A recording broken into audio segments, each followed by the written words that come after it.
হঠাৎ একটি ইউএফও রাইস্টারের গ্রামে প্রবেশ করে। এটি খুব দ্রুত গতিতে রাইস্টারের বাড়ির দিকে এগিয়ে যাচ্ছিল।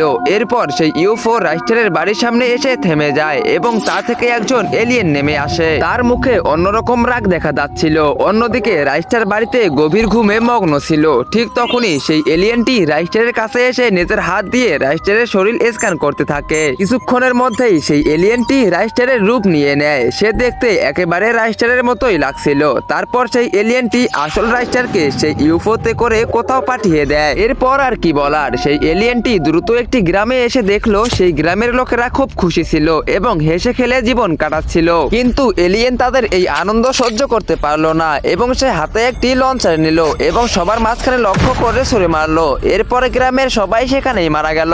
এলিয়েন এতটুকুতেই থামেনি, সে পুরো গ্রামের ঘর বাড়ি ধ্বংস করে দিল। কয়েক সেকেন্ডের মধ্যে গ্রামটি শেষ হয়ে গেল।